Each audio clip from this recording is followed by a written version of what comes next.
어제 정부가 내놓은 부동산 대책엔 시장의 예상보다 훨씬 강력한 규제가 담겼습니다. 투기 수요 억제에 더해 대출 규제까지 부동산 시장을 옥죄일 수 있는 대부분 규제가 나왔는데요. 다주택자와 무주택자는 어떻게 대응해야 하는지 관심이 모이고 있습니다. 다주택자라면 집을 팔아야 하는지, 무주택자라면 이참에 집을 사야 하는지 등인데요. 자세한 이야기 정창신 기자와 나눠보겠습니다. 안녕하세요. 네, 안녕하세요. 네, 어제 파리 부동산 대책이 발표됐는데요. 오늘이 그 대책 시행 첫날인데 부동산 시장 분위기는 어땠습니까? 네. 자, 파리 부동산 대책의 직격탄을 맞은 서울 강남권 공인중개업소들은 이미 개점 휴업 상태입니다. 7월 말부터 본격적으로 휴가가 시작되는 등 부동산 시장에선 8월까지 비수기로 불리는데요. 일부 중개업소는 문을 닫고 휴가를 떠난 곳도 있습니다. 문을 연 곳에선 집주인들의 문의 전화가 이어지고 있습니다. 지금 집을 내놓는 게 좋을지 궁금한 겁니다. 반면 수요자들은 관망세를 보이는 모습입니다. 일단 지켜보자는 거고요.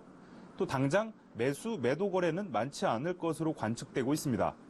서울 강남구 개포주공 일대의 한 공인중개업소 대표는 대책이 나올 것으로 예상된 만큼 며칠 전부터 거래는 없는 상황이라면서 막상 대책이 나온 것을 보니 한동안 잠잠할 것 같다고 말했습니다. 반면 용산구 이촌동의 한 중개업소 대표는 재건축조합이 설립된 일부 단지에서 규제 전 팔려는 매물들이 서서히 나오고 있다고 분위기를 전했습니다. 네, 이번 대책으로 다주택자의 부담이 커졌는데요. 이런 사람들은 집을 갖고 있는 게 나을까요? 아니면 집을 파는 게 더 나을까요? 네, 이 전문가들의 말을 종합해보면 조세 부담을 느끼는 다주택자라면 내년 3월까지는 내다 파는 게 좋다는 의견이 지배적입니다. 어제 부동산 규제 대책에서 조정 대상 지역, 그러니까 서울 전역과 경기도 과천, 성남, 하남, 고양 등 40곳의 다주택자는 양도소득세를 더 내야 합니다. 2주택자의 경우엔 양도 차익에 따라 기본 세율보다 10%포인트, 3주택자 이상은 20%포인트가 더 부과되는 건데요. 이 같은 양도소득세 강화는 내년 4월부터 양도하는 주택에 적용됩니다. 일종의 유예 기간을 둔 건데요. 그렇기 때문에 집을 여러 채 갖고 있는 사람이 집을 팔려면 그 전에 팔아야 한다는 겁니다. 박원갑 국민은행 수석 전문위원은 절세 목적이라면 내년 3월까지 매각하는 게 좋다고 설명했습니다.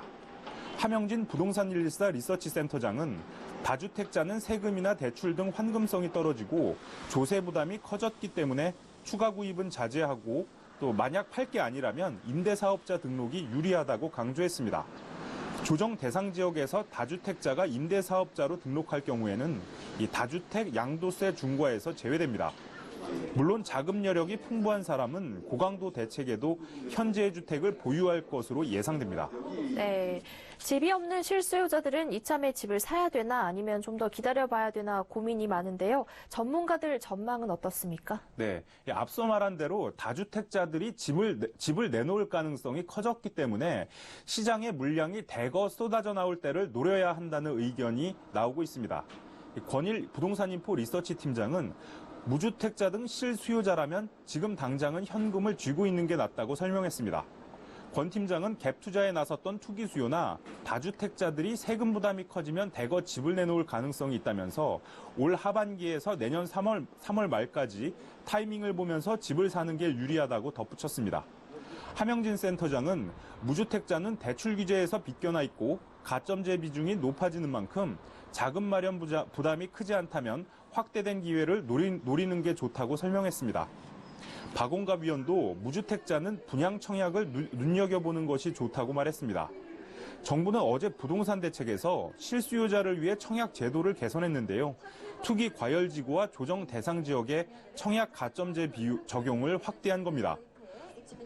쉽게 말하면 이 투기 과열지구에서 전용 면적 85제곱미터 이하의 주택엔 기존 75%를 가점제로 뽑아야 했던 것에서 오늘부터는 100% 가점제로 모집해야 합니다. 또 조정 대상 지역의 경우 이 전용 85제곱미터 이하는 기존 40%에서 75%로, 또 85제곱미터 초과 주택은 0에서 30%로 가점제 비율이 상향됩니다. 가점제는 무주택 기간이 길거나 부양 가족 수가 많고 청약저축 가입 기간이 길수록 점수가 높게 매겨지는 만큼 이런 조건을 충족하는 수요자들에게 유리합니다. 네, 앞으로의 시장 상황은 또 지켜봐야겠지만 정부의 추가 규제 가능성이 있습니까? 네, 정부는 고강도 대책을 내놓은 만큼 일단은 시장 상황을 지켜보자는 입장입니다. 다만 이달 말쯤 총부채 원리금 상환 비율, 즉 DSR 조기 도입 등의 구체적 방안이 포함된 가계부채 대책이 나올 예정인데요. 대출을 더욱 옥죄 빚내 집 사는 수요를 원천적으로 차단하겠다는 것이고요. 이렇게 해도 집값이 안 잡히면 마지막 카드인 보유세 강화 방안이 나올 수도 있습니다. 네, 부동산 시장 동향에 대해 정창신 기자와 이야기 나눠봤습니다. 오늘 말씀 고맙습니다. 네.